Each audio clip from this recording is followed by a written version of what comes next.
오늘의 부동산 이슈입니다. 당정이 내년 특례보금자리론을 출시하기로 했습니다. 시가 9억 원 이하 집을 살 때 연사에서 5%대 고정금리로 5억 원까지 빌려주는 상품입니다. 하지만 부동산 거래가 급감하고 집값이 떨어지는 와중이다 보니 시장에서의 반응은 미지근합니다. 이러한 가운데 기존 영끌 쪽들은 갈아탈 기회로 보고 있습니다. 특례보금자리론이 사실상 영끌 쪽의 특례대환대출이라는 말까지 나오는 이유입니다. 매수심리 위축으로 임대차의 수요가 몰리면서 오래전 월세 확정일자 건수가 급증했습니다. 특히 월세 건수가 전년 대비 큰 폭으로 늘면서 월세 지수는 역대 최고치를 기록했습니다. 어떻게 된 일인지 바로 보러 가시겠습니다. 13일 금융위원회에 따르면 일반형 안심전환대출과 적격대출을 보금자리론에 통합한 정책모기지 상품 특례보금자리론이 내년 1년간 한시적으로 운영될 예정입니다. 기존 보금자리론은 부부 합산 소득 7천만 원 이하, 시가 6억 원 이하 주택을 살 때만 3억 6천만 원까지 이용할 수 있었지만 이 상품은 9억 원 이하 주택을 살 때 5억 원까지 이용할 수 있습니다. 소득 요건은 아예 사라집니다. 금융위는 특례보금자리론 대출금리를 시중 금리보다 낮게 책정할 방침입니다. 현재는 4% 중후반에서 5% 초반 수준이 유력하게 거론됩니다. 시중은행 주담대 금리가 5% 초반에서 7% 중후반까지 형성된 것을 고려하면 최대 2%포인트가량 저렴한 수준입니다. 이 상품은 신규 주택 구매자는 물론 기존 변동금리 주택담보대출을 고정금리로 갈아타려는 차주, 담보 물건에 대한 임차보증금 반환 목적 주담대 모두 이용할 수 있습니다. 특례보금자리론 출시 소식이 알려지자 부동산 커뮤니티에서 많은 관심이 쏠렸습니다. 최근 몇 년 사이 집을 사며 받은 주택담보대출 금리가 고공행진을 거듭해 상단이 7%를 넘어선 가운데 4%대 고정금리로 갈아탈 기회가 왔기 때문입니다. 금융권에 따르면 KB국민 신한하나, 우리 NH농협은행의 주담대 고정형 금리는 연 4.80에서 7.01%, 변동형 금리는 연 5.24에서 7.65%로 집계됐습니다. 지난해 초 수원 광교의 내 집 마련을 한 백모 씨는 지난달 주담대 금리가 6.4%로 상승했습니다. 소위 영끌족인 그는 이자가 배로 불어나 매월 300만 원 가까이 상환하는 탓에 생활비도 빠듯해졌다 라며 내년이면 금리가 더 오를 텐데 지금 상황에 4에서 5% 고정금리면 한숨 돌릴 수 있을 것 같다 라고 평가했습니다. 2019년 안양 인덕원에 집을 마련한 이모 씨도 집을 살 당시 2%대였던 주담대 금리가 6.1%로 올라왔다 라며 금리가 7%를 넘어서면 버티지 못할까 걱정스럽다. 특례보금자리론이 출시되면 즉시 갈아탈 계획이라고 말했습니다. 이미 대출을 일으킨 영끌족들은 특례보금자리론을 반기고 있지만 주택 구매 시장은 조용합니다. 일각에서 특례보금자리론 출시로 시가 8억에서 9억 원대 아파트 매매가 다소 늘어날 것이라는 관측도 나왔지만 정작 해당 가격대 아파트가 모여있는 서울 노도강에서는 잠재 수요자들이 흥미를 느끼지 않는다는 평가가 나옵니다. 대단지 아파트가 밀집한 노원구 하계동의 개업중개사는 집을 사려면 대출받아야 하는데 새로 대출받기에는 금리가 너무 높다는 인식이 많다 라며 시중은행은 물론 특례보금자리론의 4에서 5%도 부담스럽다는 반응이 적지 않다 라고 했습니다. 도봉구 창동의 개업중개사도 작년만 하더라도 제로금리 시대였고 올해 초 주담대 4% 시기에도 거래가 줄었다 라며 수억 원대 대출을 신규로 받기에는 아직 거부감이 큰 것 같다 라고 설명했습니다. 이어 내년이면 집값이 더 내릴 거란 관측도 주택 구매를 주저하게 만드는 요인이라고 덧붙였습니다. 아직 특례보금자리론의 구체적인 금리가 확정되진 않았습니다. 다만 30년 만기로 5억 원을 금리 4.5%에 빌려 원리금 균등 방식으로 상환한다고 가정할 때 부담해야 할 이자는 총 4억 1,200만 원에 달합니다.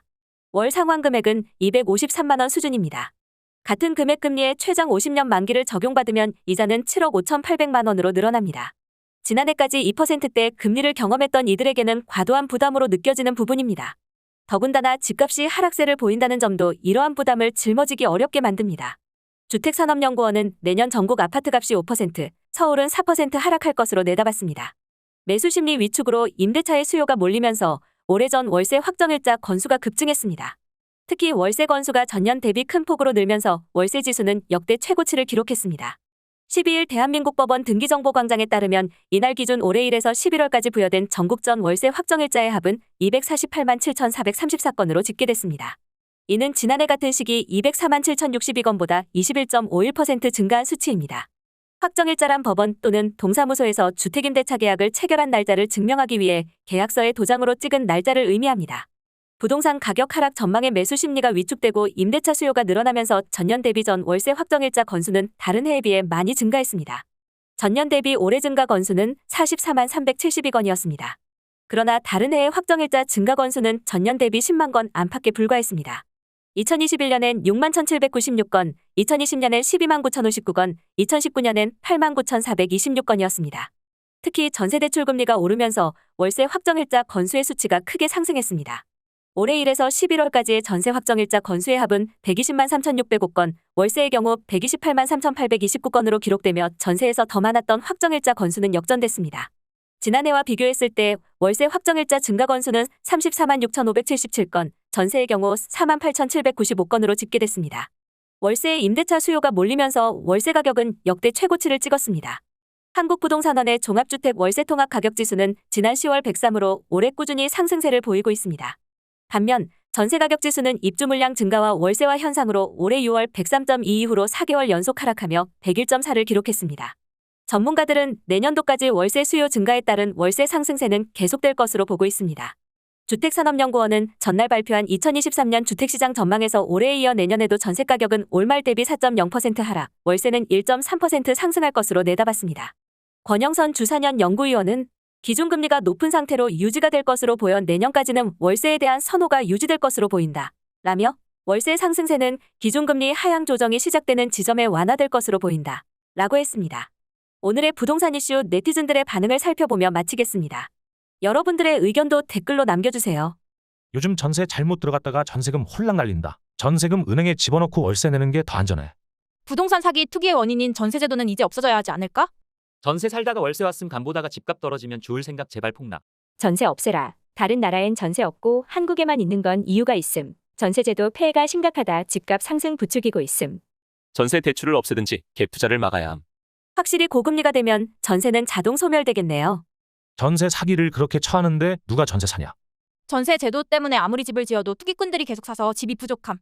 잘하면 전세 제도가 사라지고 월세 제도만 남겠구나. 미국은 주세 제도로 가는데 말이지. 어느 게 좋다 나쁘다를 떠나서 한국에선 전세 제도가 갭 투기꾼들에게 악용되고 있어서 없어져야 할 제도이긴 하다. 세입자의 보호제도도 너무 취약하고.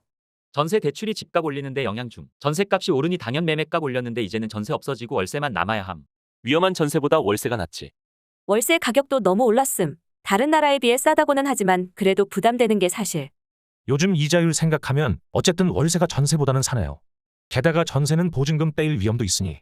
전세가 없어져야 돈 놓고 돈 먹기가 없어집니다. 우리나라 부동산은 주식시장의 신용 미수풀로 당기는 거랑 다를 바 없죠. 주식시장은 증권사가 반대매매라도 해서 원금 챙기지만 부동산 시장은 세입자만 개피 봅니다. 없어져야 합니다. 전세 돈 떼이면 굉장히 머리 아파진다. 집주인한테만 유리한 구조 전세 없어져야 된다. 투기질 못하게. 집을 비우고 세입자 밖에 바꿔야 한다. 집주인이 돌려 막기 못하게 해야지.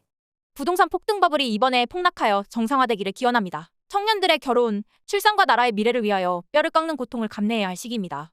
얼마나 전세 사기꾼들이 많으면 정부에서 관리도 못하는 전세제도는 아예 없애야 한다. 공무원들이 무능해서 이런 사기꾼들이 판을 치는 거다. 전세제도 날림, 갭투자 하락, 집투자 수요 하락, 집값 하락. 그만큼 그전에는 전세를 대출 끼고 들어갔다는 소리잖아. 이게 집값 상승을 밑에서 받쳐줬다는 소리지. 사실 전세라는 게 대출 크게 없이 가는 게 본래의 취지인데 말이야. 자가 전에 돈이 부족하니 중간 과정의 기능이 아니라. 전세자금 대출금리에 비해 차라리 월세로 전환하는 게 세입자에 유리하기도 하다. 월세를 선호하는 건 아니죠. 집값 전세값이 워낙 접근하기 어려울 정도로 목돈이 들어가니까 어쩔 수 없이 선택하는 거죠. 선호한다는 건 같은 부담 정도인데 무엇을 고르느냐일 때 어떤 걸 고르면 그게 선호고 이건 울며 겨자 먹기죠. 울며 겨자 먹기. 역전세 내년에 볼만할 겁니다. 아파트 단지별로 2021년 전세 시세와 지금 전세 시세를 확인하시면 됩니다. 작년에 전세금을 올린다느니 월세를 올린다더니 하는 집 두 채 갭 투기 영끌쪽 하나 있었는데 지금은 어째 잘 살고 있으려나 가끔 궁금하다. 매매값 떨어지면 좋지. 지금까지 투기 목적으로 집 사고 집값 상승한 게 이상한 현상이었음.